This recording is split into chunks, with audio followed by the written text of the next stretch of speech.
Allah tuh tidak pernah membalas satu dengan angka satu.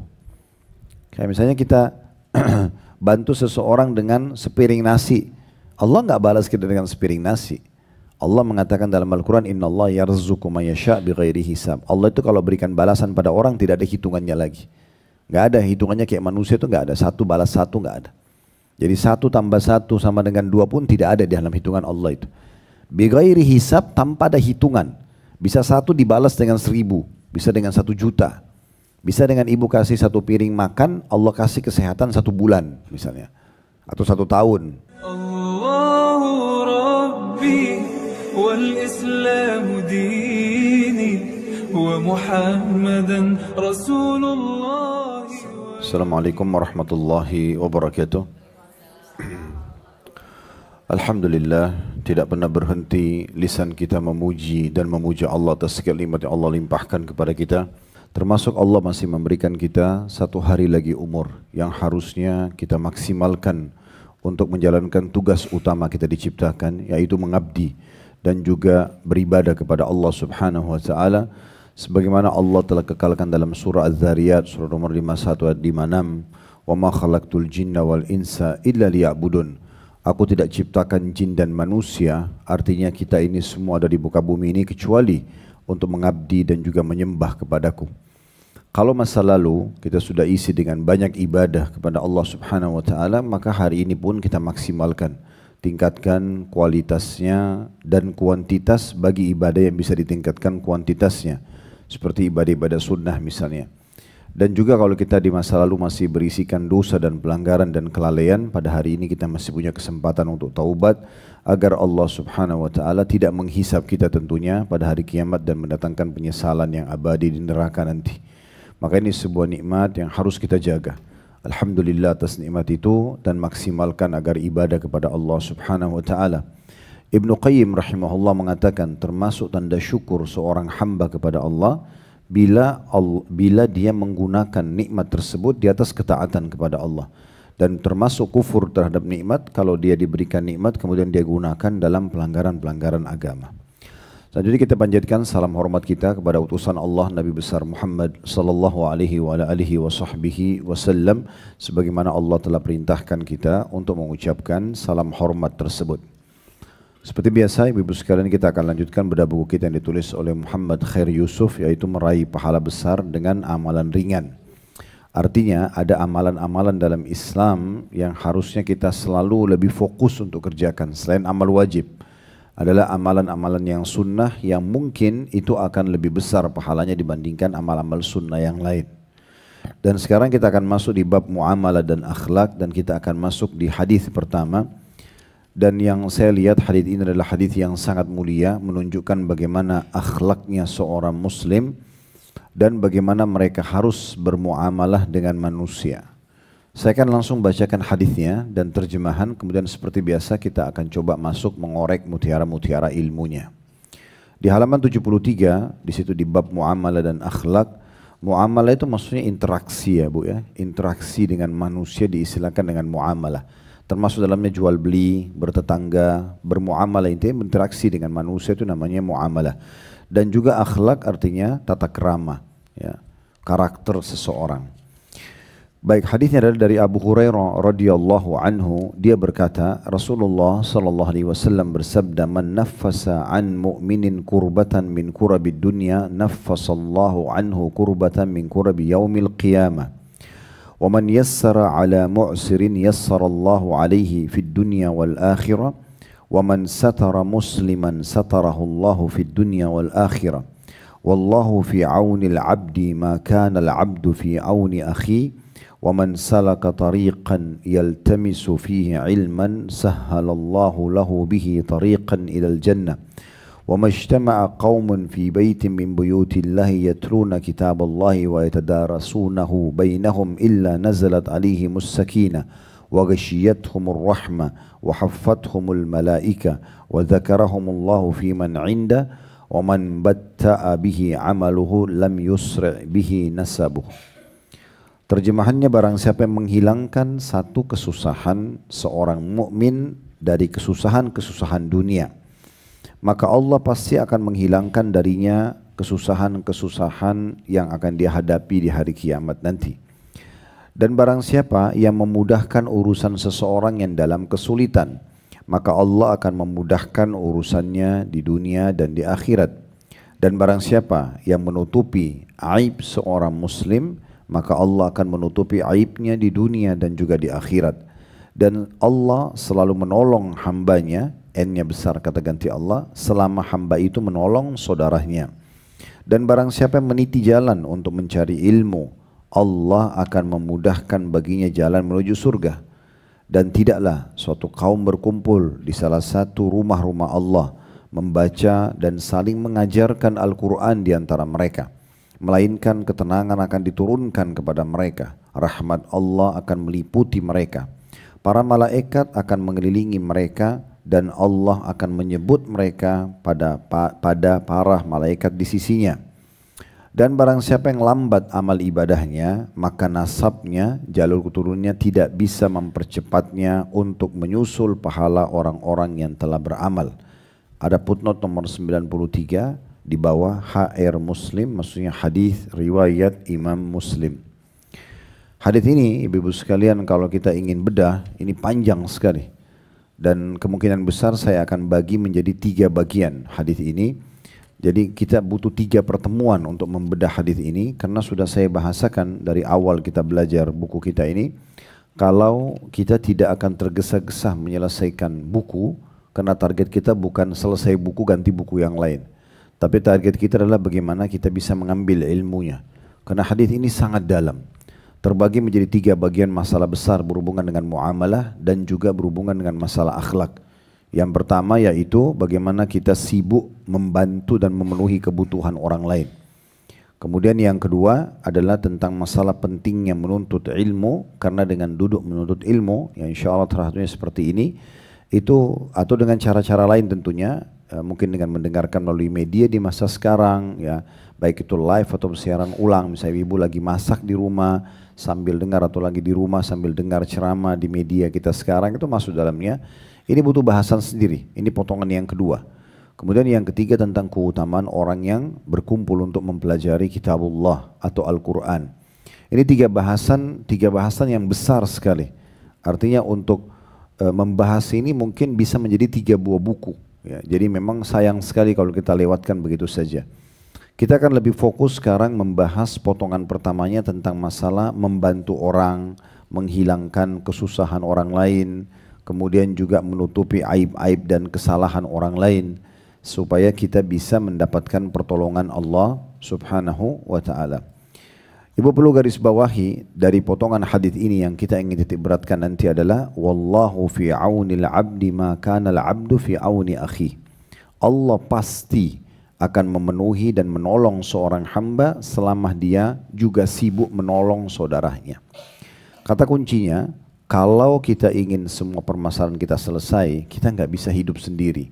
Kita ini manusia makhluk sosial yang memang harus berinteraksi dengan orang.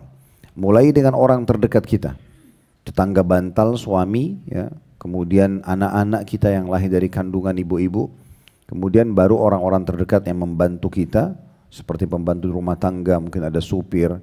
Lalu mungkin kalau orang tua ada di rumah, tentu kita dahulukan orang tua setelah pasangan hidup dan anak-anak.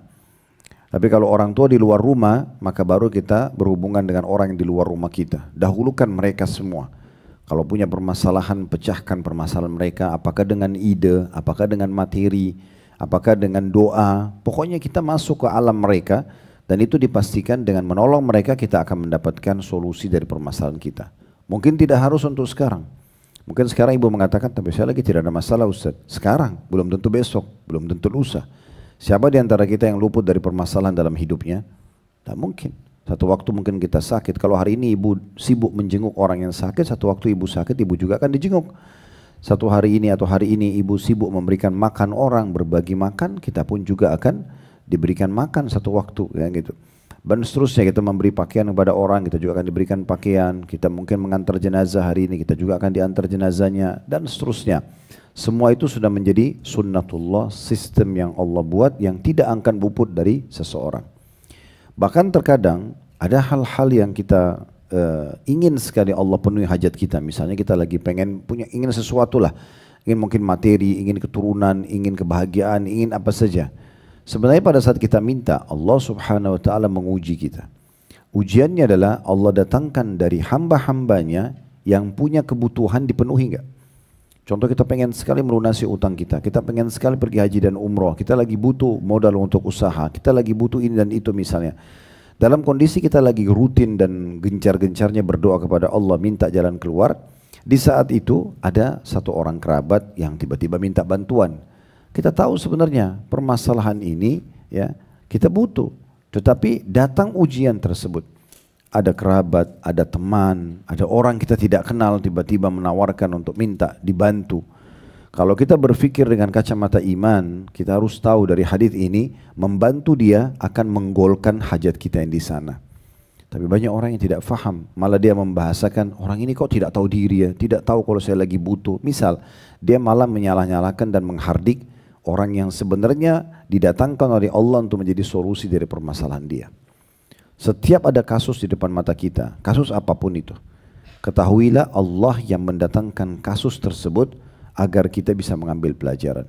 Kalau orang itu menyebutkan sesuatu mungkin terima kasih atas bantuan yang kita bantu, sebenarnya terima kasih itu datang dari Allah Subhanahu wa Ta'ala. Allah gerakkan orang ini mengucapkannya. Mungkin kalau sedang ada gangguan yang datang, Allah sedang memberikan peringatan kepada kita melalui orang tersebut.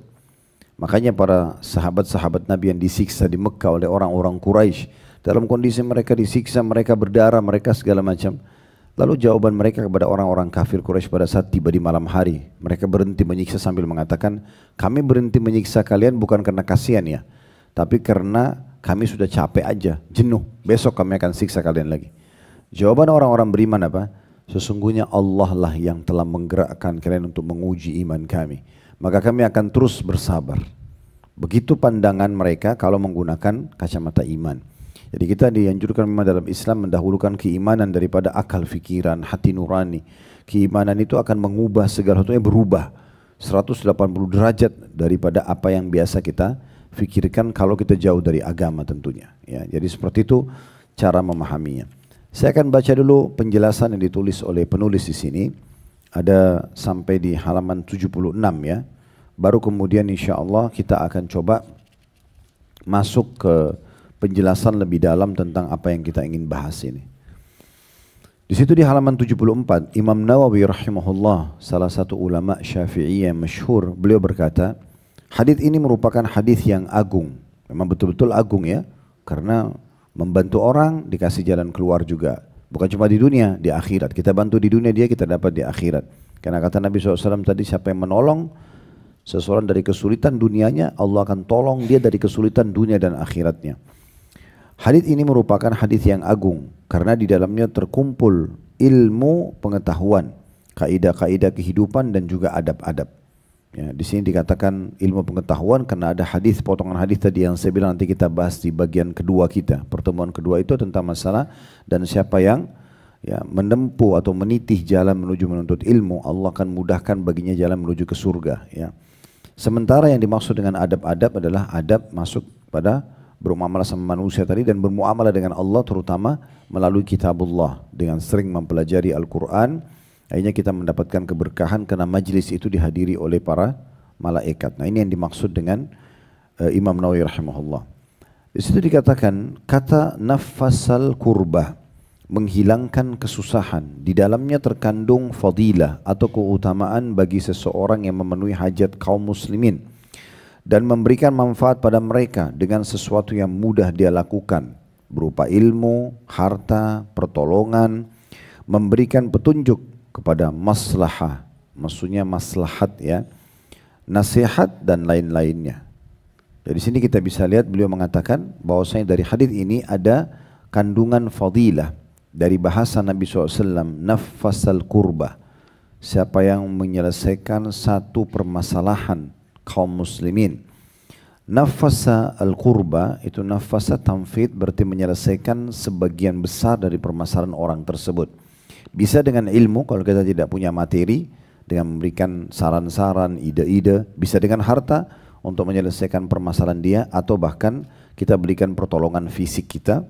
Kita bisa membantu dia dengan fisik, misalnya kita membantu mengangkatkan barangnya dan segala macam. Pada saat terjadi banjir dan segala macam hal, itu masuk di dalamnya. Sementara kurba itu masuk permasalahan-permasalahan genting, bukan permasalahan kecil. Jadi kurba itu adalah permasalahan yang berat. Orang terlilit utang yang sangat berat bagi dia, penyakit yang tidak kunjung sembuh, rumah tangga yang tidak kunjung bahagia, tidak sudah sekian tahun menikah nggak punya keturunan, itu bisa dinamakan dengan kurba, ya. Jadi kata ulama, kalau seandainya kurba saja permasalahan besar kita dianjurkan untuk pecahkan, apalagi kalau permasalahan kecil, ya berarti tetap lebih pantas untuk kita selesaikan kalau permasalahan kecil yang kita mudah sekali untuk berikan masukan kepada orang. Karena saya berapa kali ibu-ibu sekalian ketemu dengan beberapa orang, mungkin bagi dia itu permasalahan sudah sekian tahun berjalan gitu. Saat dia datang dan dia bahasakan, lalu Allah mudahkan di pikiran kita muncul sebuah jawaban. Saya kadang-kadang sampaikan, kenapa Bapak enggak seperti ini misalnya? Dia mengatakan, iya Ustaz ya, saya sekian tahun tidak berpikir masalah itu. Allah jadikan permasalahan dia pecah dari kita. Allah gerakkan dia datang bicara sama kita, dan akhirnya kita bisa memberikan jalan keluar. Dan permasalahan orang selesai yang sekian tahun dia tidak bisa selesaikan. Nanti akan lebih kita jelaskan di syarah penjelasannya. Saya masih baru baca apa yang ditulis oleh penulis dulu sekarang. Nanti akan lebih jelas pada saat kita tambahkan penjelasan setelah membaca dulu yang ditulis oleh penulis di sini.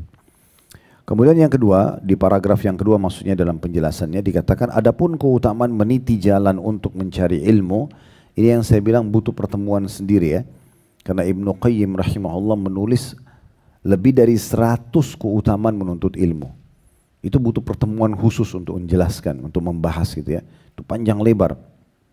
Di sini beliau simpulkan saja, mengatakan adapun keutamaan meniti jalan untuk mencari ilmu, yakni melazimkan diri untuk sibuk dalam ilmu syar'i dengan syarat agar tujuannya adalah mencari wajah Allah Subhanahu wa taala, maksudnya ikhlas karena Allah.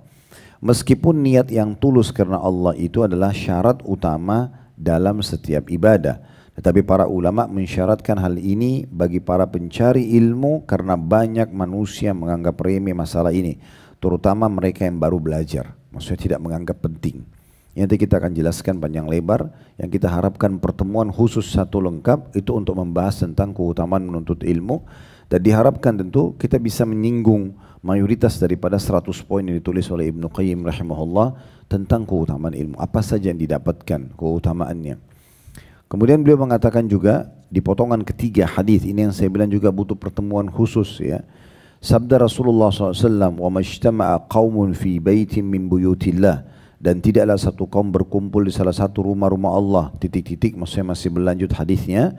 Untuk mendapatkan keutamaan ini bisa juga di selain masjid, seperti berkumpul di sekolah dan ribat, serta selainnya insya Allah. Ribat itu maksudnya mengikat diri di perbatasan antara muslimin dengan orang-orang kafir dalam peperangan, atau ibu-ibu duduk menunggu antara sholat dengan sholat setelahnya, diistilahkan juga ribat. Ini pernah kita jelaskan di bab sebelumnya ya, di bab jihad. Kemudian dikatakan dan takyid atau pembatasan pada rumah Allah dalam hadis tersebut telah melebar keluar dari garis yang besar, apalagi bila kembali ke zaman dahulu. Dan makna hadis wa man batta'a bihi 'amaluhu lam yusri' bihi nasabu, dan barang siapa yang lambat amal ibadahnya, tunda-tunda, selalu setiap hari tunda solat duhanya, solat malamnya, zikir pagi petangnya, baca Qur'annya, majlis ilmunya, nanti aja deh kalau ada waktu, nanti aja kalau saya lagi mood, misal ya.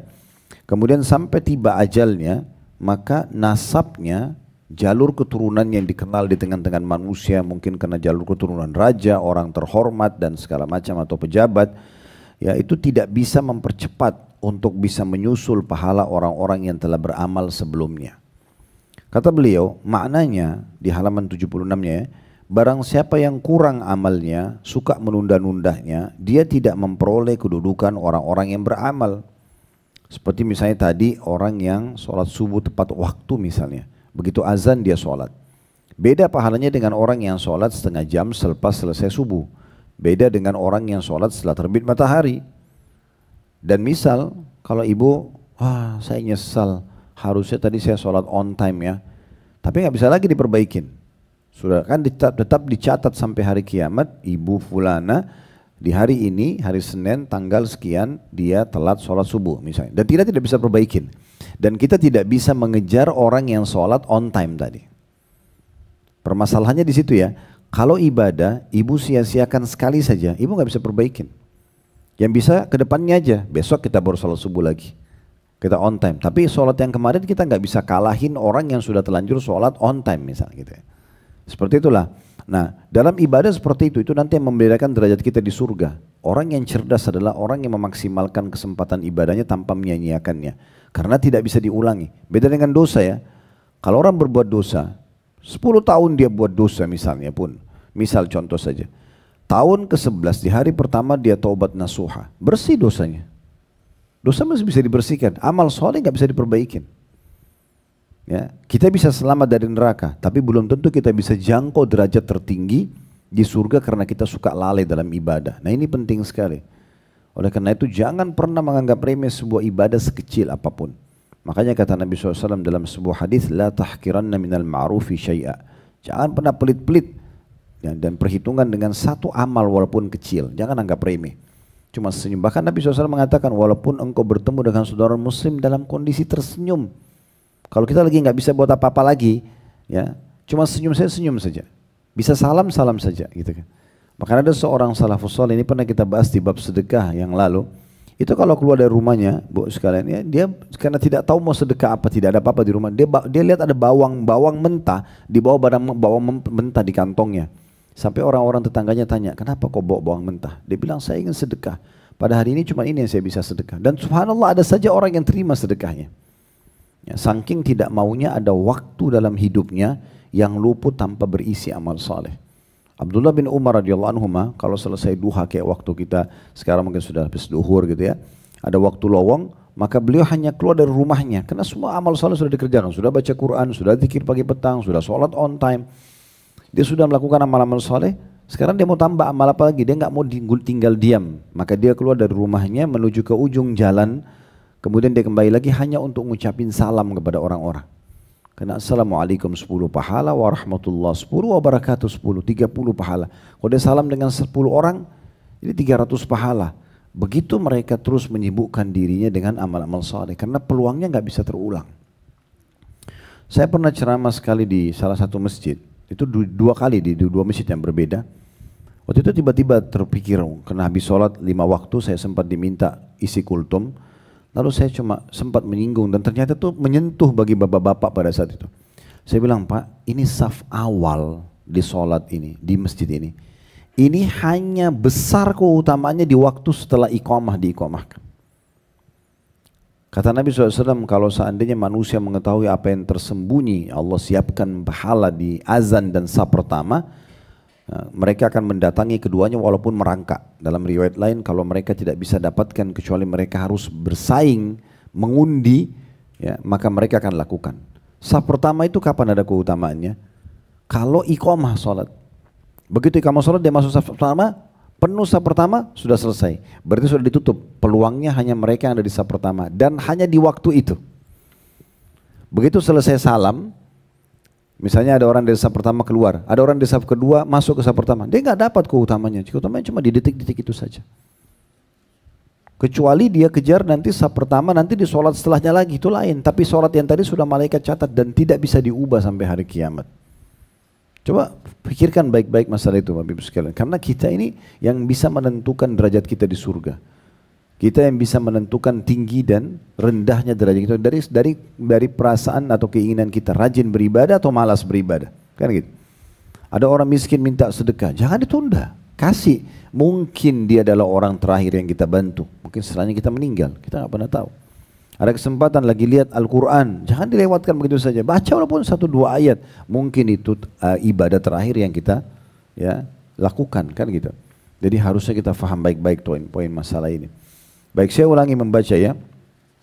Dikatakan di situ di paragraf terakhir kita, makna hadis wa man batta'a bihi amaluhu lam yusri' bihi nasabu, dan barang siapa yang lambat amal ibadahnya maka nasabnya tidak akan mempercepat untuk menyusul dalam kurung pahala orang-orang yang sudah beramal. Tidak bisa dia bilang, oh karena saya turunan raja, harusnya saya bisa sama pahalanya sama dia. Nggak bisa, karena orang itu sudah lebih dulu berbuat. Walaupun orang itu orang paling miskin di dunia, tapi tetap sudah menyaingi dia. Maknanya barang siapa yang kurang amalnya, dia tidak memperoleh kedudukan orang-orang yang beramal. Maka selayaknya dia tidak bersandar pada kemuliaan nasab dan kemuliaan nenek moyang mereka, sehingga meremehkan amal perbuatan tersebut. Ya. Ini bahasan atau penjelasan daripada penulis. Dia langsung membahas dan menyimpulkan ke 4 poin, 3 poin, 4 poin sebenarnya. Poin tentang masalah membantu orang, poin tentang keutamaan menuntut ilmu, poin tentang keutamaan membaca Al-Quran, dan poin tentang hati-hati menyanyiakan peluang amal soleh. Namun sebagaimana saya bahasakan tadi, kita akan coba fokus untuk membahas di poin pertamanya tentang masalah siapa yang membantu orang lain. Nah, di sini kita akan lebih panjang lebar mensyarah atau menjelaskan. Baik, kita akan bermula, ibu-ibu sekalian bisa dibuka dalam surah An-Nisa. Surah nomor 4 ayat 114. Bermula dari situ dulu. Surah An-Nisa, surah nomor 4 ayat 114. Nah, ayat ini bunyinya, sekali lagi An-Nisa surah nomor 4 ayat 114, bisa dibuka di aplikasi Al-Quran di handphonenya ya, biar bisa dibaca terjemahnya. La khaira fi kathirin min najwakum illa man amara bisadaqatin aw ma'rufin aw islahin bainan nas. Wa man yaf'al dhalika ibtigha'a mardatillahi fasawfa nu'tihi ajran 'azima. Artinya, tidak ada kebaikan pada kebanyakan bisikan-bisikan mereka. Kalau mau ngobrol, mau duduk, tidak ada yang paling baik dibandingkan ini. Kecuali bisikan-bisikan dari orang yang menyuruh manusia bersedekah. Ngobrolannya hanya, ayo bantu masjid sana yuk, anak yatim sana yuk, janda sana yuk. Itu aja yang dibicarakan selalu kalau ketemu. Kata Allah itu pembicaraan dan bisikan yang paling baik.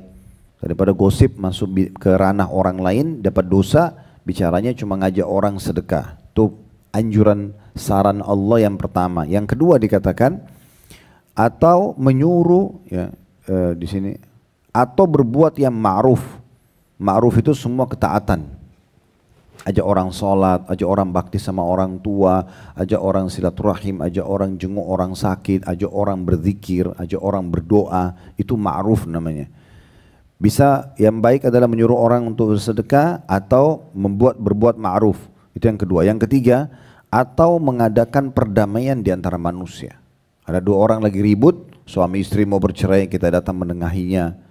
Bukan makin panas-panasin ya, tapi kita menengahi untuk memperbaiki hubungan mereka. Dua orang yang bertengkar antara orang tua sama anak, tetangga sama tetangga, bagaimana kita menengahi dan kita pecahkan permasalahan mereka ya. Kita justru menyatukan di antara mereka. Itu termasuk pesan dan saran Allah Subhanahu wa taala agar mendapatkan perkataan atau bisikan yang baik di antara kita gitu. Dan barang siapa yang berbuat demikian karena mencari keridhaan Allah, maka kelak kami, kanya besar kata ganti Allah, kami kata Allah memberi kepadanya pahala yang besar. Sibuk kalau duduk hanya bicara masalah kebaikan aja, suruh orang berbuat baik, dia pun juga buat orang baik, memperbaiki hubungan antara orang, pokoknya baik-baik ya. Dan tidak ada pintu-pintu perbuat dosa ya. Kemudian dalam firman Allah yang lain masih surah An-Nisa juga, kita mundur sedikit di ayat 85-nya. Allah tadi 114 tadi, sekarang ayat 85-nya. Kata Allah, "May yashfa' syafa'atan hasanatan yakun lahu nasibum minha." Barang siapa memberikan syafaat yang baik, rekomendasi, nasihat, saran, bantuan ya, yang baik, maka niscaya ia akan memperoleh bagian pahala darinya. Jadi kalau misalnya ibu pun didatangi oleh seseorang, dia butuh bantuan, kita tidak betul-betul tidak ada. Misalnya dia butuh dibayarin utangnya, dia butuh bayar untuk rumah sakit anak, kita nggak ada. Tapi kita tahu ada seseorang yang mungkin bisa bantu dia. Bukan kita melempar tanggung jawab ya. Tapi kita tahu orang itu, atau orang itu pernah titip pesan, nanti kalau ada yang butuh bantuan bilang ya, nanti saya akan bantu. Lalu kita arahkan ke orang tersebut. Itu juga satu poin yang baik gitu ya. Tapi di sini sekali lagi bukan karena kita melepaskan tanggung jawab. Kita bantu kalau kita mampu. Selama kita bisa meraih derajat di surga dengan itu, kenapa kita alihkan ke orang lain ya? Jadi harusnya kita faham baik-baik masalah ini ya. Makanya kalau ini pernah saya singgung, kalau Bapak Ibu sekalian mencari kotak amal di Masjid Haram Mekah dan Masjid Nabawi di Madinah tidak akan dapat. Kelilingi semua Masjid Haram itu tidak ada kotak amal. Begitu juga Masjid Nabawi. Kenapa bisa tidak ada? Karena mereka mau ambil pahala sendiri. Ya. Tidak, padahal kalau taruh kotak amal satu dunia orang datang. Siapa yang nggak mau bantu Masjid Haram dan Masjid Nabawi? Apalagi lagi proses pembangunan. Tahu dari mana dananya?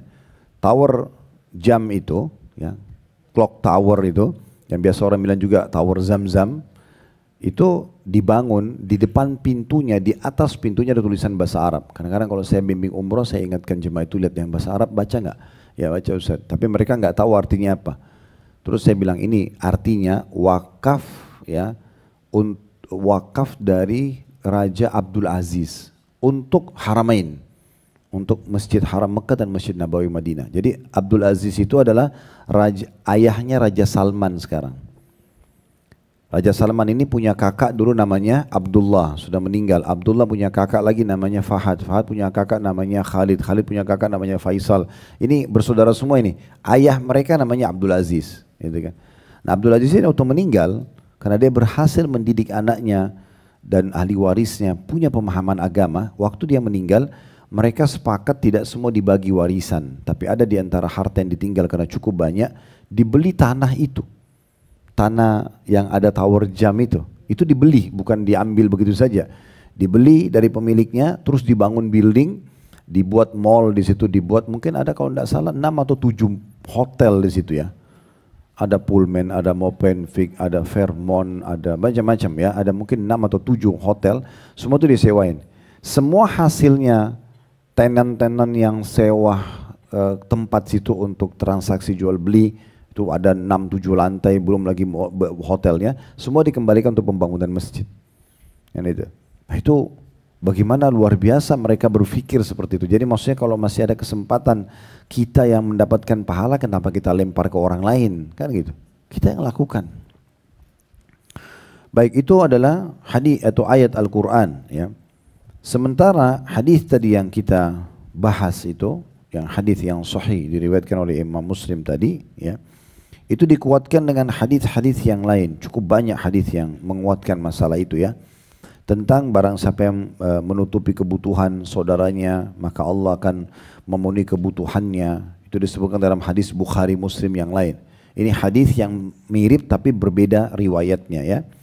Yaitu bunyinya kata Nabi SAW dari hadis yang masyhur dari hadis Ibnu Umar radhiyallahu anhuma, "Man kana fi hajati akhihi kana Allah fi hajati." Barang siapa yang memenuhi kebutuhan saudaranya atau menutupi kebutuhan saudaranya, maka Allah akan memenuhi kebutuhannya. Jadi kuncinya bantu orang, kita dibantu, nah gitu ya. Jenguk orang, kita akan dijenguk, gitu kan. Seperti itulah.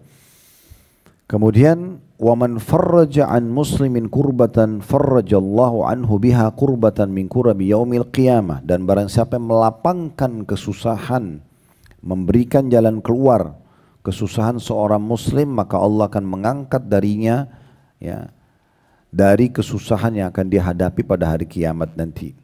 Waman satara musliman satarahu Allahu yaumal qiyamah, dan barang siapa yang menutupi aib saudara muslim, maka Allah akan menutupi aibnya pada hari kiamat. Hadis ini semana dengan hadis kita tadi ya. Tapi kalau kita bedah ya, hajat seorang muslim, hajat itu apa saja? Apa saja hajatnya? Mau hajat kecil atau hajat besar? Tanya alamat, minta ya, pinjam apalah, mati air di rumahnya, minta pinjam kamar mandi lah, apalah segala macam. Mungkin ada kerabat kita datang dari luar kota, kebetulan ibu Allah berikan rezeki, bisa pinjamin mobil, kasih pinjamin mobil gitu kan. Jangan malah ada kendaraan tapi sengaja disuruh pakai ya transportasi umum ya. Padahal sebenarnya mobil juga nongkrong di rumah dan tidak dipakai, contoh misalnya. Dan segala macam hal yang berhubungan dengan hajat. Pokoknya hajat apa sih? Keperluan apa saja, kecil dan besar itu. Itu poin luar biasa. Kalau kita penuhi dari masalah kecil begitu saja, kita sudah dipenuhi hajat kita oleh Allah Subhanahu wa taala. Dan luar biasanya, ibu-ibu perlu renungi ya, Allah tuh tidak pernah membalas satu dengan angka satu. Kayak misalnya kita bantu seseorang dengan sepiring nasi, Allah nggak balas kita dengan sepiring nasi. Allah mengatakan dalam Al-Quran, Inna Allah yarzuqu man yasha' bighairi hisab. Allah itu kalau berikan balasan pada orang tidak ada hitungannya lagi. Nggak ada hitungannya kayak manusia itu, nggak ada. 1 balas 1 nggak ada. Jadi 1 tambah 1 sama dengan 2 pun tidak ada di dalam hitungan Allah itu. Bighairi hisab, tanpa ada hitungan. Bisa 1 dibalas dengan 1000, bisa dengan 1 juta. Bisa dengan ibu kasih 1 piring makan, Allah kasih kesehatan 1 bulan misalnya. Atau 1 tahun. Kemudian selanjutnya juga Allah atau Nabi SAW mengatakan wa man faraja an muslimin, siapa yang melapangkan kesusahan. Kalau tadi memenuhi kebutuhan, ini kesusahannya. Ada mungkin kebetulan kita punya kedudukan di satu kantor dan memang urusan orang ini sebenarnya bisa dibantu. Kita bantu, bukan kita malah disogok, bukan, tapi kita bantu urusan dia. Maka dengan itu juga Allah akan menyelesaikan dia dari urusannya di hari kiamat. Karena ada sebagian orang subhanallah justru sengaja menyusahkan perkara orang. Orang ini bisa mudah sebenarnya, tapi sengaja disulitin sama dia. Apalagi maaf hanya karena ingin mencari uang saja, rupiah. Sengaja persulit hanya untuk disogok. Ini bahaya sekali. Dan itu rishwa atau sogok menyogok dosa besar, bagian daripada agama. Bisa bisa menyebabkan hilangnya keberkahan dalam rumah tangga kita. Berapa banyak orang ribut rumah tangga karena pendapatan haram. Anaknya jadi durhaka karena pendapatan haram. Ya.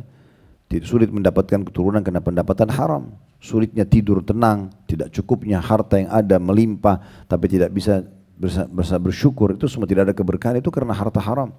Ya, ini salah satu hal yang pernah kami bedah di tablik akbar waktu di kota Makassar tentang masalah akibat pendapatan haram. Berapa banyak orang yang tidak sadar dari pendapatan-pendapatan seperti ini justru membuat hidupnya tidak bahagia. Ya, tidak bahagia, sulit makan, sulit tidur, tidak bisa bahagia, tidak ada ketenangan dalam hidup. Ada saja permasalahannya. Bahkan ada orang dari pendapatan haram, Allah lahirkan dari keturunannya pembunuh dia. Ada biasa orang tua dibunuh sama anaknya hanya untuk mengejar warisan, itu karena pendapatan haram semua itu. Ya. Makanya Nabi SAW mengatakan Inna Allah tayyibun la yakbalu illa tayyiba. Allah itu suci dan bersih, tidak menerima kecuali suci dan bersih. Dan menyuruh juga orang-orang beriman untuk mencari pendapatan-pendapatan yang halalan tayyiba. Yang kita kejar kualitasnya bukan kuantitasnya. Karena kalau kualitas dikejar, kuantitas akan ikut. Ya, seperti itu gambarannya. Kemudian juga barang siapa menutupi aib saudara muslim di dunia, maka Allah akan tutupi aibnya pada hari kiamat nanti. Aib itu kekurangan, kesalahan. Sekarang kan lagi musim tuh di media, gosip. Wah, dicari beritanya orang. Ya, dan sengaja disebarkan. Begitu buka WA pagi-pagi tuh grup, sudah tahu belum? Udah tahu belum si fulan cerai, si fulan ribut, si fulan begini. Wah, luar biasa. Itu seperti sarapan, ya.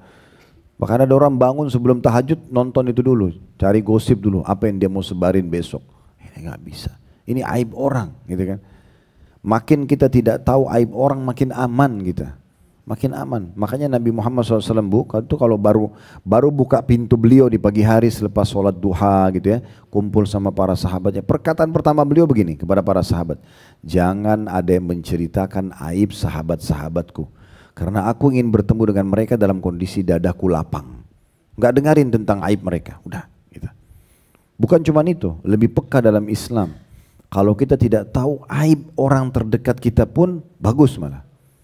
Suami, istri, ya. Kalau kita tidak tahu, kalau Allah buka depan mata kita kekurangan, kesalahan, oke kita luruskan. Tapi kita tidak boleh nyari-nyari. Sengaja nyari-nyari kesalahan orang nggak usah. Ini sering saya bilang ya, tidak usah ambil tugasnya malaikat, ya.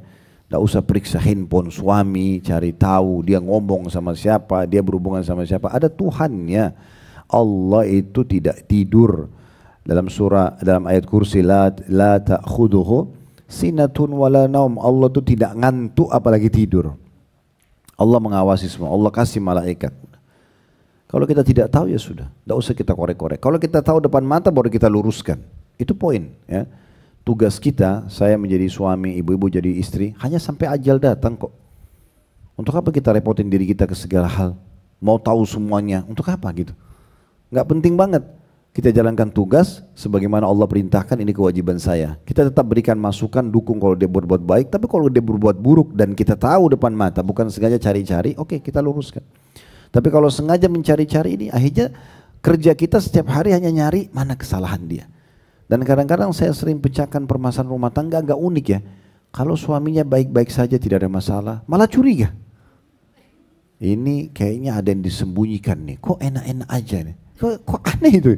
Padahal lagi enak-enak saja. Atau suami mungkin gitu, istrinya kok tenang-tenang, mungkin dia punya selingkuhan, mungkin dia begini dan begitu. Yang tidak perlu sekali gitu. Bukan tugas kita sampai ke ranah itu gitu ya. Bukan tugas kita sudah dibebankan dalam syariat. Suami memberikan nafkah, memberikan perlindungan, memberikan pendidikan. Udah memenuhi kebutuhan biologis istrinya. Istri juga begitu, taat melayani suami dengan baik, memenuhi kebutuhan biologisnya dan sampai ajal datang. Selepas itu tugas kita selesai. Kan gitu. Jangan dibumbuhi dengan hal-hal yang tidak diperlukan. Itu tetangga bantal, apalagi orang di luar rumah gitu kan. Yang selalu kita mau sibuk cari tahu. Ibu saya sarankan kalau lagi ada waktu lowong, ya, lagi santai di rumah, perbanyak zikrullah, dengerin ilmu, baca Quran. Jangan cari kontak. Ini siapa kira-kira teman yang lagi ada masalah? Gitu. Lalu bilang, kamu ada masalah apa? Curhat aja. Kenapa cari masalah ini? Sekarang kalau dia ceritain tentang masalah dia sama suaminya, ibu sering terbawa perasaan lagi perempuan. Ya. Akhirnya ibu masuk, memang suamimu itu begini dan begitu. Padahal suaminya mungkin benar. Gimana caranya ibu minta maaf nanti? Kan jadi masalah ini. Sementara semua akan bertemu di hari kiamat nanti. Itu akan diminta pertanggungjawaban, gitu kan? Jadi kita harusnya lebih paham. Kalau depan mata kita ada kemungkaran, kita luruskan. Kalau ada kebaikan, kita dukung. Yang kita tidak tahu nggak usah dikorek-korek. Harusnya begitu ya, idealnya. Kemudian juga dalam hadis yang lain, ya, kita dianjurkan untuk memberikan manfaat kepada saudara kita. Itu dalam hadis riwayat Bukhari Muslim, di mana Nabi SAW bersabda, "Ishfa'u tu'jaru." Berikan pertolongan kepada orang, kalian akan diberikan pahala yang besar selama mampu bantu mereka. Wa yaqdillahu ala lisan Nabi SAW ma syaa. Dan Allah akan penuhi nanti hajat-hajat mereka melalui lisan Nabinya SAW. Kalian tidak bantu, Allah akan bantu nanti dengan caranya. Kemudian juga dalam hadis yang lain diriwayatkan oleh Imam Muslim, kata Nabi SAW, "Man istata'a minkum an yanfa' akhahu falyaf'al." Siapa yang bisa berikan manfaat buat saudaranya, lakukan. Jangan tidak dilakukan, ya. Karena memberikan manfaat ini sangat besar sekali pahalanya, ya. Termasuk juga kalau kita masukkan kegembiraan dalam hati mereka. Kan dalam sebuah hadis yang lain kata Nabi SAW, termasuk ya amal yang paling dicintai oleh Allah SWT adalah idkhalu sururu fi qalbi muslim, ya. Memasukkan rasa kegembiraan di dalam hati seorang muslim. Hibur saja dia, itu sudah amal yang paling Allah cintai. Apalagi kalau bermula dari tetangga bantal kita, dari suami, dari istri, ya, bahagiakan mereka, senangkan mereka. Anak-anak, sebenarnya kita tidak butuh cari kantong-kantong jauh di luar rumah kok. Di sekitar kita tuh banyak sekali sumber-sumber pahala ini, ya. Baru kemudian kita melebar keluar rumah kita gitu.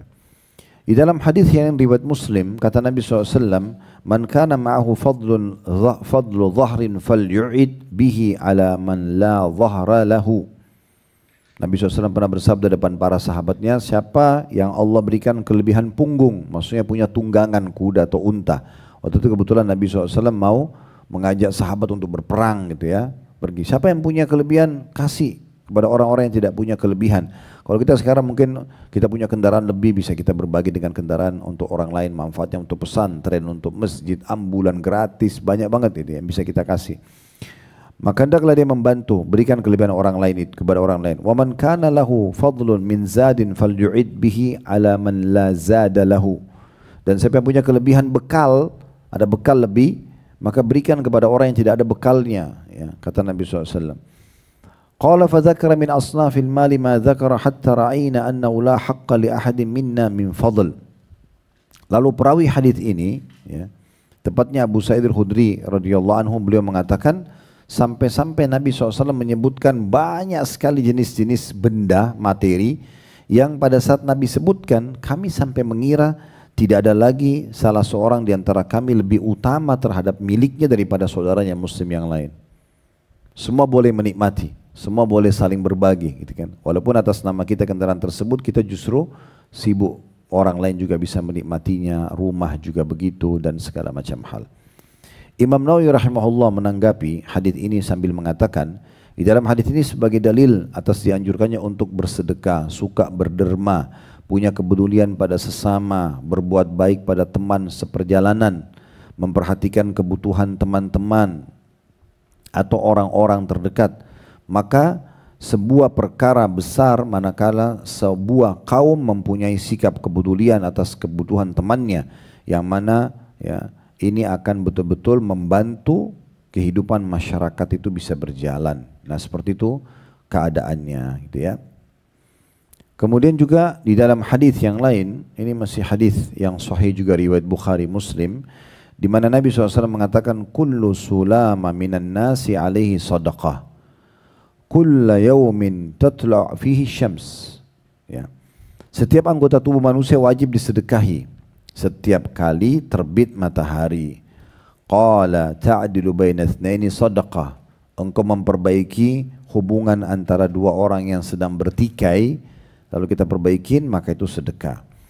Wa tu'inu ar-rajulu fi dabbatihi fatahmilahu 'alayha aw tarfa'u lahu 'alayha mata'ahu sadaqah.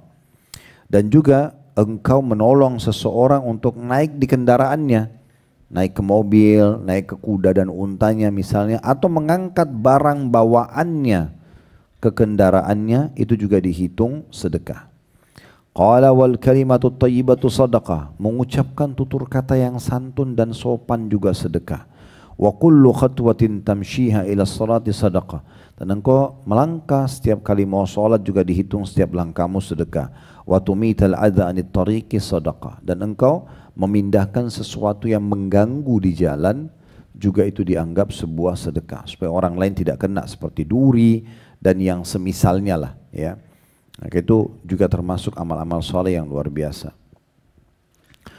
Dicontohkan oleh Nabi SAW atau para nabi-nabi lah secara umum ya, dimulai dari Nabi SAW, beliau itu tidak pernah menolak siapapun orang yang minta bantuan, tidak pernah. Dari sebelum beliau jadi nabi, makanya waktu Nabi SAW pertama kali menerima wahyu Iqra bismi rabbikal ladzi khalaq di Gua Hira di Jabal Nur di Mekah, beliau pulang ke rumahnya, kemudian beliau ceritakan kepada istri ceritanya Khadijah radhiyallahu anha cerita tersebut. Apa kata Khadijah? Pertama kali setelah mendengar Nabi ketakutan pada saat itu karena melihat Jibril dalam postur malaikat yang asli, punya 600 ekor sayap, memenuhi langit dan wujud makhluk yang belum pernah dilihat sebelumnya gitu ya. Kemudian datang dua kali, sekali dalam wujud manusia memeluk beliau dengan keras dan bercahaya terang, yang satu dalam postur malaikat yang besar. Maka apa kata Khadijah? Wahai suamiku, apakah engkau takut kalau engkau diganggu oleh syaitan? Sesungguhnya kamu adalah orang yang suka menyambung silaturahim. Ini sebelum jadi nabi, beliau suka sekali menyambung hubungan dengan kerabat-kerabatnya, membantu mereka, memikul beban orang-orang yang susah. Siapa saja susah kalau datang kepada Nabi, Nabi pasti selalu bantu. Kemudian pemberi orang-orang yang papa, ya.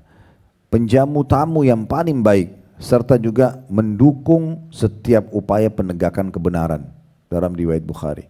Jadi Nabi SAW sebelum itu sudah luar biasa, memang beliau melakukan kegiatan-kegiatan ini. Bagaimana juga kita tahu Nabi Musa alaihissalam dalam kisah pada saat beliau, ini kisah para nabi-nabi dulu ya, sedikit gambaran. Nabi Musa alaihissalam pada saat lari dari kejaran Fir'aun, beliau menuju ke Madian, tempatnya Nabi Syuaib.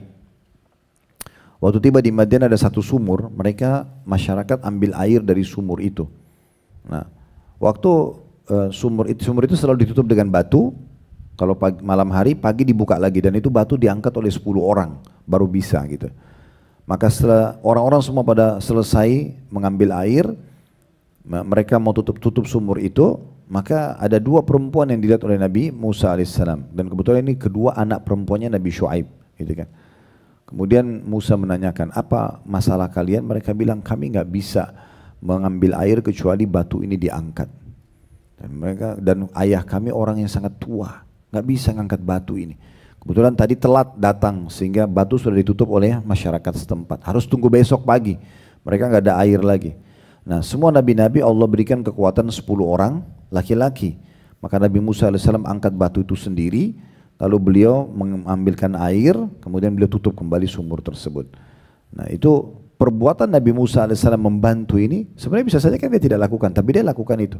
Lihat apa balasan Allah Subhanahu wa taala. Waktu itu Nabi Musa alaihissalam lari dari kejaran Fir'aun. Fir'aun ini zalim sekali. Raja yang pada saat itu ditakuti, bahkan diakui sebagai Tuhan. Dia lari ke Madian, Ini dikejar dalam kondisi tidak ada pakaian kecuali yang di badannya, sampai digambarkan waktu beliau setelah membantu dua perempuan ini, beliau bilang sambil bernaung di bawah sebuah pohon, ya Allah, sesungguhnya saya sangat miskin dengan apa yang Kau karuniakan pada hambamu. Keluarga nggak ada, sedang dikejar oleh raja zalim, mau dibunuh.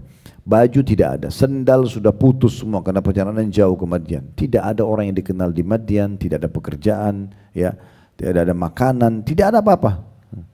Maka apa yang terjadi? Allah karena dia bantu dua perempuan itu memberikan balasannya. Dalam Al-Quran, dalam surah Al-Qasas digambarkan, datanglah salah satu dari dua anak perempuannya Nabi Syuaib. Kemudian dalam kondisi dia jalan malu, karena seorang wanita waktu itu masih menggunakan tutup auratnya, mereka malu. Lalu mereka mengatakan, sesungguhnya ayahku memanggilmu untuk memberikan balasan karena kau telah mengambilkan air buat kami. Pergilah Musa alaihissalam. Uniknya di tengah jalan, waktu lagi jalan, perempuan ini di depan, Nabi Musa di belakang. Tapi karena angin kencang itu membentuk badannya si perempuan ini. Nabi Musa mengatakan, sebentar, berhenti dulu. Saya jalan di depan, kau yang di belakang. Nanti bilang aja ke kanan atau ke kiri. Karena tidak mau lihat auratnya si perempuan itu. Maka akhirnya Nabi Musa alaihissalam jalan di depan. Si perempuan ini bilang ke kanan, ke kiri, sampai di rumah. Ini niatnya karena tidak mau melanggar agama aja gitu ya. Tiba di rumahnya Nabi Syuaib, lalu diceritakanlah semua. Ada masalah apa? Diceritakan siapa dia kejar tinggal di Fir'aun. Dan Nabi Syuaib seorang Nabi, tahu cerita itu, dari wahyu juga turun gitu. Maka kata Nabi Syuaib, sudah sampai wahyu kepadaku. Fir'aun tidak akan mencapai sini. Dia tidak bisa sampai ke sini. Lokasi ini tidak bisa dijangkau sama dia. Allah sudah batasi kekuatan dia hanya sampai ke wilayah sana. Lalu kemudian anak perempuannya Nabi Syuaib bilang, wahai ayahku, coba sewa orang ini. Bayar dia karena dia punya dua sifat utama, ya. Qawiyun amin, orangnya kuat secara fisik, dia bisa angkat batu sendirian. Jadi biar tengah malam kita butuh air, nggak butuh masyarakat gitu. Dan yang kedua terpercaya. Terpercaya kenapa? Karena dia tidak mau lihat aurat saya waktu jalan. Nabi Syuaib bilang apa? Dalam Al-Quran digambarkan, langsung Nabi Syuaib tahu orang ini baik, terkumpul dua sifat. Ini kalau ibu mau cari anak mantu ini seperti itu sifatnya. Kuat secara fisik dan terpercaya, amanah.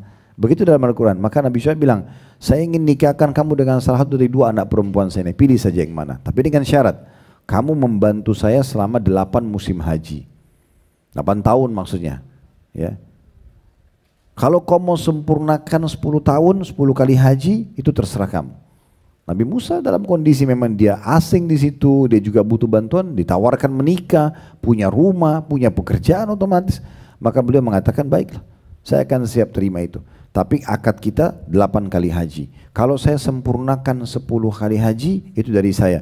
Kalau saya tidak sempat sempurnakan, tolong jangan saya disalahkan. Sepakatlah lalu menikah, gitu kan. Tapi bermula daripada perbuatan baiknya Nabi Musa kepada ya dua perempuan tersebut. Ini disebutkan dalam Al-Quran itu ya, dalam surah Al-Qasas ya. Kisahnya masyhur sekali tentang masalah itu. Begitu juga kalau kita lihat ya, bagaimana Nabi SAW itu betul-betul tidak mau menolak siapapun ya. Disnukil dalam siapapun yang butuh bantuan, apapun itu sifatnya. Dalam riwayat Imam Ahmad dan ini disahihkan oleh para ulama, bahwasanya Utsman bin Affan radhiyallahu anhu ini memang betul anak mantu Nabi sekaligus sahabat Nabi, tapi mereka jujur berbicara. Mereka mengatakan, Quran Nabi terjemahnya begini, sesungguhnya kami demi Allah telah menemani Rasulullah SAW baik di saat safar ataupun mukim, lagi bepergian atau lagi tinggal tidak bepergian. Maka kami mendapati beliau kebiasaannya dan akhlak karakternya itu suka menjenguk orang sakit, suka mengiring jenazah di antara kami, kemudian ikut berperang bersama kami dan juga menyamakan di antara kami antara orang kaya sama orang miskin. Jadi Nabi SAW itu punya akhlak yang luar biasa, bermuamalah yang luar biasa. Ya. Jangan sampai ibu-ibu diberikan karunia oleh Allah Subhanahu Wa Taala, misalnya punya pembantu rumah tangga, dia menjadi pembantu karena kebetulan tidak sebaik ibu nasibnya. Jangan dengan itu dihina, jangan berkata kasar, pandang dia dengan pandangan kacamata iman. Allah kata Nabi SAW, sungguhnya berbuat baiklah pada pembantu-pembantu kalian karena Allah membuat mereka memenuhi hajat-hajat kalian. Kalau kalian makan, berilah yang kalian makan. Kalau kalian berpakaian, berilah juga pakaian kepada mereka. Kita disuruh berbuat baik. Berapa banyak ibu-ibu mukena aja nggak dikasih ke pembantunya. Kasih mukena yang bagus, sejadah yang bagus. Kamarnya apa sih salahnya kalau dicat, dibuat bagus. Kalau nggak bisa pasang AC sudah pakai kipas angin, tapi yang layak orang tinggal. Umumnya kamar pembantu jorok, kotor, kecil, panas. Terus dia berharap pembantu itu juga bisa memenuhi semua kebutuhannya, cuci bajunya, bersihin rumahnya juga bersih. Nah, dia saja dibuat kotor begitu, gimana caranya? Contoh, manusiakanlah manusia-manusia itu berbuat baik sama mereka. Gitu kan. Ini orang-orang terdekat yang nanti akan justru membuat Allah muliakan kita dengan berbuat baik pada mereka. Apa kata Nabi SAW tentang pembantu? Jangan seseorang antara kalian dibawakan makanan oleh pembantunya, kecuali, ini pilihannya kata Nabi, dia ajak duduk makan bersama, atau dia memberikan bagian dari makanan tersebut karena dia telah membuatnya dan mencium aromanya. Banyak pembantu curi makanan di rumah, kenapa? Nggak pernah dikasih, ibu nggak pernah kasih. Hanya mencuri makanan di kulkas segala macam. Saya sampai biasakan di rumah, kalau beli apa-apa, beli buah. Sebelum kita makan pun saya sampai sama anak-anak, saya suruh sendirikan, kasih pembantu ya, dahulukan mereka. Biarkan, sebelum kita sentuh dengan tangan kita, bukan bekas-bekas dikasih. Hanya orang merasa dimuliakan gitu kan. Orang dimuliakan, orang merasa betah, orang segala macam gitu. Ya. Itu contohnya. Di kalangan sahabat juga banyak sekali contoh-contohnya. Ada Abu Bakar radhiyallahu anhu di mana beliau suka sekali membantu orang. Ya, dan ada kurang lebih disebutkan dalam riwayat 7 orang budak di Mekah yang beliau bebaskan, semuanya menjadi orang-orang saleh dan Abu Bakar panen pahalanya. Bermula daripada Bilal. Bilal ini dulu budaknya Umayyah bin Khalaf, disiksa, dicambuk karena masuk Islam sampai ditaruh batu panas di dadanya. Karena Umayyah sudah tidak tahu harus bagaimana memurtadkan Bilal dari agama Nabi Muhammad SAW, maka dia dalam kondisi sudah letih. Abu Bakar datang lalu mengatakan, kau mau jual berapa budak ini? Dia sombong menyebutkan satu angka yang sangat besar. Dia pikir tidak mungkin Abu Bakar mau beli. Ternyata Abu Bakar bayar, minta dalam dinar gitu ya. Kurang lebih disebutkan dalam riwayat Abu Bakar membebaskan 7 budak ini dengan 40.000 dinar. Besar banget itu ya, dinar emas itu. Mungkin miliaran kalau kita sekarang, bulan miliar, dikeluarkan uang itu, dibayar sama dia. Apa yang terjadi pada saat Bilal bebas? Bilal menjadi sahabat Nabi, seorang mujahid, muadzinnya Nabi. Pernah kita singgung masalah muadzin itu ya di bab-bab kita yang lalu. Itu muadzin bu, semua orang yang sholat, muadzin panen pahalanya. Imamnya panen pahala makmum, makmum panen pahala masing-masing, tapi muadzin panen pahala mereka semua karena dia yang panggil hayya 'alas shalah, hayya 'alal falah. Semenjak Bilal diangkat masuk Islam dan Nabi angkat jadi muadzin, itu semua Nabi sholat, para sahabat sholat, Bilal. Yang panen pahalanya Bilal karena dia azan, yang panen pahala Bilal Abu Bakar. Nah, dia yang bebasin. Itu membantu orang luar biasa. Kita tidak pernah tahu orang yang kita bantu sekarang bayarin utangnya, mungkin satu waktu dia menjadi orang kaya raya, kita tidak pernah tahu. Mungkin orang anak yatim yang kita bantu ini satu waktu jadi presiden, kita tidak tahu. Satu waktu jadi seorang ulama besar, penulis buku, kita tidak pernah tahu. Kenapa kita nggak bantu mereka? Kan gitu, kesempatan masukkan di pesantren, sekolahkan segala macam, itu luar biasa. Begitu juga beliau bebaskan Amir bin Fahira, Zambara, kemudian An-Nahdiyah, dan anak perempuannya ada seorang wanita, salihah banget sama anak perempuannya, itu budak juga dibebasin oleh Abu Bakar. Kemudian Jariyah bin Muammil dan Ummu Ablis ya. Ada juga sebagian menukil mengatakan Abu Bakar juga membebaskan ya Suhaib Ar-Rumi dan beberapa sahabat-sahabat Nabi yang lain yang beliau bebaskan dari keterbudakannya gitu ya. Beliau juga dengan Umar bin Khattab, bagaimana beliau tidak pernah tidur malam hari kecuali beliau sudah keliling kota Madinah mencari siapa kira-kira yang butuh bantuan, baru dibantu oleh beliau gitu kan. Dia sudah yakin di Madinah tidak lagi yang butuh, baru beliau tidur gitu kan. Itu luar biasa, saking cari selalu bantuan orang. Dan Talha bin Ubaidillah radhiyallahu anhu pernah melihat Abu Umar membawa makanan gandum di punggungnya untuk membantu dan memasakkan seorang janda yang sudah 3 hari nggak makan sama anaknya.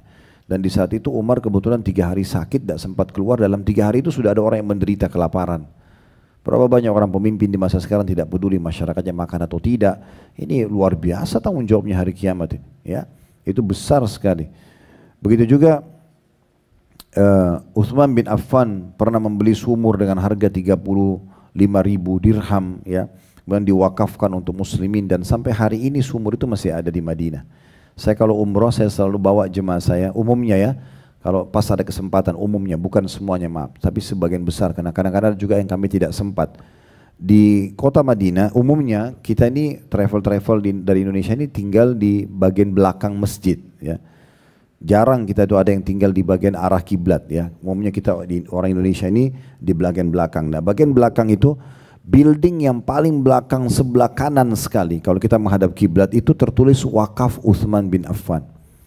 Sebagian ahli sejarah di Madinah mengatakan itu dulu adalah bekas tanahnya dia sendiri. Satu-satunya orang di Madinah, di Saudi, bukan Saudi, di seluruh dunia yang sudah mati masih ada rekeningnya dan tiap bulan bertambah di rekening itu uangnya, itu cuma Utsman bin Affan. Karena beliau pernah beli satu sumur, dibebasin di masa Nabi SAW waktu mau perang Tabuk, lalu beliau wakafkan, semua umat Islam boleh pakai sumur itu, ambil airnya. Orang kaya, orang miskin semua boleh, dan itu dibeli dari seorang Yahudi yang sangat pelit pada saat itu. Maka Nabi SAW mengatakan siapa yang beli sumur Rumat, sumur itu dia akan masuk surga. Utsman gak pakai nawar, langsung datang, berapa kau mau jual, ini uangnya, ambil. Karena mau membeli surga gitu ya. Sumur itu sampai hari ini masih ada, airnya masih bisa dipakai, masih bersih. Saya pernah lewatin tuh perkebunan, terus perkebunan Utsman bin Affan. Nah di situ ada beberapa pohon kurma. Pohon kurma itu diwakafin juga oleh Utsman hasilnya. Waktu Utsman meninggal, Ali bin Abi Thalib jadikan program pemerintah, terus datang Umayyah, kerajaan pertama dalam Islam yang berkuasa dari tahun 40 sampai 132 Hijriah, itu juga menjadikan program pemerintah. Semua raja-raja itu Allah buat menganggap kebun kurmanya Utsman dan sumur wakaf. Kemudian datang Abbasiyah dari 132 sampai 656, datang Utsmaniyah 670 atau 80 Hijriah, sampai sekarang kerajaan Saudi datang masih dijadikan sebagai ya wakaf. Sebagian wakaf, sebagian dijadikan sebagai income-nya Utsman bin Affan di rekeningnya gitu. Jadi keberkahan yang Allah kasih luar biasa karena ingin membantu orang, memberikan manfaat. Ada juga disebutkan kisah dari Ali radhiyallahu anhu, pernah ada orang datang mengatakan begini, saya punya hajat kepada anda, tapi sebelum saya sampaikan hajat saya sama anda, saya udah sampaikan kepada Allah dulu nih. Kalau anda membantu saya, maka saya akan memuji Allah, saya juga akan berterima kasih pada anda. Tapi kalau anda tidak bantu saya tetap memuji Allah dan saya tetap akan mencarikan untuk anda uzur. Ini orang miskin yang luar biasa punya adab. Kalau anda tidak bantu saya pun, dia bilang saya tetap akan mencarikan uzur, alasan yang tepat buat anda. Kata Ali radhiyallahu anhu, saya tidak suka melihat di wajah seorang muslim wajah pengemis. Jangan kamu sampaikan, tulis hajatmu di tanah. Ditulis sama dia, saya butuh bantuan pakaian. Maka Ali waktu lihat, mengambil baju terbaiknya lalu dikasih kepada orang tersebut. Orang itu gembira sekali, dikasih baju tadi. Lalu kata Ali, saya masih punya uang. Lalu dikasih uang sekian banyak dinar emas waktu itu. Lalu dia mengatakan, wahai Amirul Mukminin, anda memberikan saya baju dan uang? Kata Ali, iya. Maka orang itu pun bersyukur kepada Allah dan memuji Ali radhiyallahu anhu. Dan sekian banyak tentunya ya kisah-kisah yang luar biasa yang memang bisa memberikan kepada kita solusi dan keluar. Terlebih lagi apa yang ibu bantukan kepada orang itu dianggap ya itu solusi yang terbaik dari semua permasalahan. Ada sebuah hadis riwayat Tirmidzi, saya sering mengiang-iangkan hadis ini dalam diri saya sendiri Bu, yang artinya kurang lebih, tolonglah dan mudahkanlah semua urusan kalian dengan bersedekah. Semua urusan bisa mudah dengan sedekah. Ada salah satu jemaah kami di salah satu kota di Indonesia. Dia bilang, Ustaz, setelah saya baca dan saya tahu tentang sedekah, termasuk dari ceramah-ceramah kami, dia bilang saya tidak mendapatkan sebuah nikmat kecuali saya sedekah. Dan kalau saya sedang ada masalah, saya makin gencarkan sedekah saya dan pasti selesai urusan. Jadi makin besar masalahnya, makin banyak sedekahnya. Makin banyak bantu orang, maka makin termudahkan urusannya. Ya, begitu. Bahkan kata Nabi SAW untuk orang yang sakit, dawu mardakum bis sadaqah. Obati orang-orang yang sakit di antara kalian dengan sedekah. Sedekah dulu baru dokter. Gitu. Itu Nabi SAW juga, apa itu sedekah? Bantu orang maksudnya. Bantu orang, penyakitmu akan sembuh. Nah seperti itu. Dinukil banyak sekali kisah ya. Ada seseorang datang kepada Ibnu Abbas radhiyallahu anhu, datang kepada Hasan Basri lalu dia mengatakan begini, saya sakit ya sudah lama nih, nggak sembuh-sembuh, sudah 7 tahun ada bisul di lututnya. Kata Hasan Basri, coba cari tempat satu kota, satu desa yang dimana situ umat Islam butuh bantuan. Lalu kamu penuhi kebutuhan mereka. Dia cari satu desa ada, terus dia temukan di sana mereka butuh sumur, digali sumur itu sama dia. Setelah itu berapa hari kemudian kering penyakitnya gitu. Dan ini cukup banyak kisah yang dinukil seperti ini, mirip-mirip ya. Bagaimana memang mereka itu dengan sedekah membantu orang justru selesai permasalahannya. Banyak sekali. Ada juga di antara mereka yang punya penyakit tidak sembuh-sembuh, lalu dikatakan berikanlah minum kepada orang lain oleh seorang ulama. Lalu dia taruh di depan rumahnya kendi air, setiap hari dia isi. Kalau kita mungkin sekarang dispenser ya, bisa dispenser sedekahin buat ke masjid, ke pesantren gitu ya. Di yayasan kami sampai buat sudah ada program sedekah dispenser untuk masjid. Jadi biar orang kalau lagi Ramadan buka puasa bisa minum air situ. Bukan untuk pengurus ya, untuk jemaah masjid. Sampai kemarin tuh kami sempat beli dispenser yang tidak pakai galon lagi, yang pakai langsung filter. Dan dari itu memang sedikit mahal harganya, tapi bisa nampung, bisa menghasilkan 20 atau 30 galon per hari. Bisa 2.000 orang minum, ya, sudah dengan air sehat. Itu sangat luar biasa. Tapi orang ini waktu masa itu belum ada dispenser, dia pakai kendi air, ditaruh sama dia air yang dingin. Karena air kendi itu kan mendinginkan, ditaruh air yang sudah dingin dari sumber matahari yang bersih, ditaruh situ, lalu siapa saja lewat boleh minum. Dengan itu Allah sembuhkan penyakitnya. Padahal itu mudah sekali ya, bukan sesuatu yang sulit gitu. Dan sekian banyak hal-hal yang luar biasa. Sahabat Nabi Ibnu Abbas mengatakan radhiyallahu anhuma, ada 3 golongan yang aku tidak sanggup membalas kebaikan mereka. Menurut Ibnu Abbas ada 3 golongan yang tidak sanggup dia membalasnya. Dia mengatakan yang pertama adalah orang yang memulai salam kepadaku. Berarti menandakan orang itu tidak sombong. Karena dia mulai salam, itu susah sekali saya balas kebaikannya. Karena dia mau merendah dirinya dan mau mengucapkan salam terlebih dahulu. Kemudian yang kedua, seseorang yang mempersilakan aku duduk dalam satu majelis. Padahal sebenarnya dia butuh tempat duduk itu. Dan yang ketiga, seseorang yang kakinya terkena debu karena berjalan ingin memberi salam kepadaku. Ya, adapun kelompok yang keempat, ya, maka Allah Subhanahu wa taala mencukupkan diriku sebagai serta membalasnya, ya. Maka ada yang bertanya, jadi tadinya dia bilang 3, tetapi dia bilang 3 ini ya yang saya tidak bisa balas, tapi ada golongan keempat lebih saya tidak bisa balas, golongan keempat ini yang saya ingin selalu membalas mereka dan saya justru berterima kasih kalau mereka lakukan. Maka ada yang bertanya, apa? Yang keempat itu apa? Dia mengatakan, bila ada seseorang tertimpa musibah atau ujian, kemudian dia berpikir semalam suntuk, kira-kira siapa yang bisa bantu saya ya? Lalu Allah ilhamkan di pikiran dia untuk datang kepada saya. Kemudian dia pun datang dan minta bantuan sama saya dan saya memenuhinya. Maka ini orang yang paling saya butuhkan. Maksudnya apa? Saya berharap, kata Ibnu Abbas, orang-orang datang dan minta bantuan sama saya, justru itu membuat saya sangat senang. Justru membuat saya sangat senang. Jadi bagaimana mereka mencintai justru orang-orang yang datang minta bantuan sama mereka. Kalau masih ingat pernah saya bacakan buku tentang keajaiban sedekah. Para salafus saleh punya persepsi berbeda dengan kita, ibu sekalian ya. Mereka sampai mengatakan ya, diantaranya Syu'bi rahimahullah mengatakan, siapa yang menganggap atau siapa yang tidak menganggap bahwasanya kebutuhan dia terhadap sedekah lebih penting daripada orang yang menerima sedekah, maka dia seperti telah menghantamkan amal sedekahnya ke wajahnya sendiri. Maksudnya kalau ada orang bersedekah tapi dia anggap orang yang minta itu yang butuh, itu berarti percuma saja, kata beliau. Yang harus dilakukan apa? Kita harus faham, kita lebih butuh dengan sedekah itu daripada orang miskin yang minta. Sehingga kita selalu mencari mana orang yang butuh nih, kita yang bantu dia. Ya, karena di bab sedekah itu yang paling tinggi pahalanya adalah orang yang sengaja mencari peluang sedekah itu.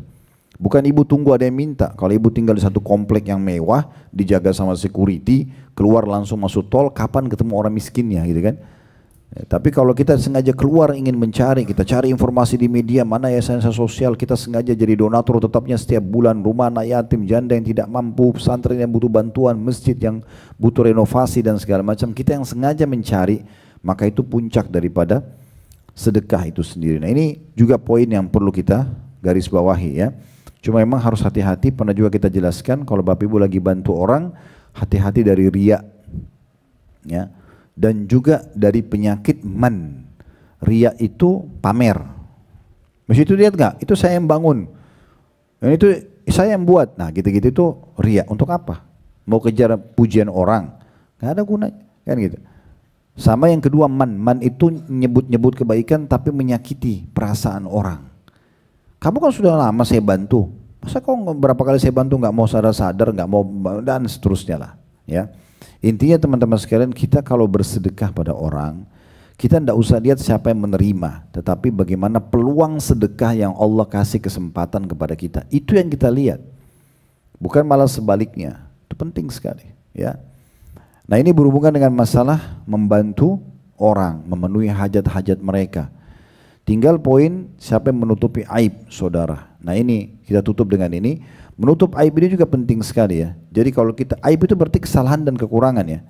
Kalau kita tahu kekurangan dan kesalahan dari orang lain, bukan tugas kita justru menjadikan itu sebagai senjata untuk menyerang dia atau untuk menyebarluaskan. Ada kekurangan orang lain, datang ngobrol sama dia. Apa saja. Maaf, mungkin ibu duduk sama seorang teman badannya bau misalnya. Itu kan kekurangan ya. Bukan kita bilang, oh jangan dekati orang itu badannya busuk, badannya bau misalnya. Itu kan kita kayak sebarin. Mungkin dia tidak merasa itu sebuah aib. Mungkin bagi dia itu biasa-biasa saja. Bagaimana caranya kita justru memberikan dia masukan dengan cara baik. Itu pernah saya lakukan, ada orang yang bersama kami di kendaraan. Seorang laki-laki dan kami beberapa orang itu bau badannya nggak enak sekali. Saya terus berpikir sepanjang jalan gimana caranya nasihatin orang ini supaya dia tidak tersinggung. Tiba-tiba karena saya lagi berpikir begitu, Allah kayak ilhamkan aja gitu. Udah mampir ke minimarket terdekat. Saya bilang sama drivernya, tolong mampir sebentar. Mampir, terus saya beli yang biasa saya pakai lah, roll on apa yang saya dapat di situ. Kemudian saya beli, kemudian saya supaya dia tidak tersinggung, saya beli 2 buat dia sama saya. Ini saya kebetulan tadi beli ini, memang kebetulan saya juga perlu untuk persiapan saya di rumah. Dan saya bilang juga saya berikan antum, mudah-mudahan bisa bermanfaat. Dengan itu dia tidak tersinggung. Alhamdulillah semenjak itu sampai sekarang sudah belasan tahun yang lalu ini, saya tidak pernah cium bau badan kalau ketemu dia. Gitu. Kita bisa perbaikin orang dengan tidak harus nyebarin kok, gitu kan. Akan ada yang lebih parah, kadang-kadang rumahnya Allah pun itu dihina-hina. Ibu kalau Allah sampaikan kakinya ke sebuah masjid, masjid itu misalnya panas, ya, gelap, kotor, apalah ya, biasanya mungkin kamar mandinya jorok, kotor lah, tidak terawat gitu ya. Maka ini Allah sampaikan kaki kita di situ supaya kita punya peran di rumahnya Allah. Kita yang perbaiki kerannya, kita yang perbaiki kamar mandinya, ajak marbot masjidnya. Kalau belum buat pelatihan untuk mereka bagaimana membersihkan kamar mandi itu, kita ganti karpetnya atau di laundry kan, pasangin AC, kita cat yang baru, itu pesannya. Tapi sebagian orang tidak, sholat di situ, bau banget, kotor. Semua orang yang ditemuin, jangan sholat di sana ya, kotor tuh bau. Kenapa harus digituin rumahnya Allah gitu ya? Sudah nggak bantu, terus kemudian bicara lagi tentang keburukan, ini gimana ceritanya? Kenapa nggak ambil pesan baiknya? Allah sampaikan kita ke situ supaya kita punya andil. Allah pertemukan kita pada orang yang salah ini supaya kita luruskan, kan begitu? Allah pertemukan kita pada orang yang butuh ini supaya kita bantu. Itu poin pesannya itu. Jangan malah kita pandang dengan hal yang lain gitu. Allahu a'lam. Ini bahasan sekali lagi, Bapak Ibu sekalian, kalau kita ingin bahas ini panjang sekali ya. Ini mungkin satu pertemuan pun tidak cukup, tapi ini garis besarnya tentang bagaimana kita membantu orang lain. Ketahuilah kata kuncinya tadi saya bilang di awal pertemuan, kalau ini ibu lakukan maka sana akan gol urusan kita. Nah gitu ya. Gitu juga dengan menutupi kesalahan orang, maka itu akan sangat besar manfaatnya. Kita juga akan ditutupi kesalahan kita. Luruskan dia dengan 4 mata, kita ngobrol, dengan kita luruskan baik-baik, kita doakan supaya dapat hidayah gitu ya, seperti itu. Mudah-mudahan apa yang kita bahas hari ini bermanfaat buat kita semua. Kalau sudah benar dari Allah, kalau sudah salah dari saya mohon dimaafkan. Dan kami menginformasikan Allah amanahkan di pundak kami ada yayasan sosial namanya Yayasan Sedekah Kreatif. Bisa ibu-ibu sekalian dan bapak untuk, saya sebut bapak mungkin karena ada online juga ya. Itu bisa melihat di IG kami di Sedekah Kreatif, cukup banyak sekali aktivitas kami lakukan gitu ya. Dan bagi yang berminat juga untuk partisipasi kegiatan donasi untuk Palestina juga saya selalu sarankan, ini bukan cuma yayasan kami, semua yayasan yang mengajak untuk membantu Palestina jangan luputkan untuk membantu mereka. Cukup banyak alhamdulillah, termasuk pemerintah kita Basnas juga membuka peluang untuk itu, jangan sia-siakan. Dan juga bagi yang berminat untuk haji dan umroh bisa melihat di Uhud Tour travel yang Allah amanahkan di pundak kami, bisa bergabung bersama kami. Dan kami juga membuka untuk menjadi agensi atau agen dan juga cabang-cabang bila berminat untuk berusaha bersama-sama insya Allah. Begitu saja, kalau ada benar dari Allah, kalau ada salah dari saya mohon dimaafkan. Subhanakallahumma bihamdika asyhadu an la ilaha illa anta astaghfiruka wa atubu ilaik. Wassalamualaikum warahmatullahi wabarakatuh.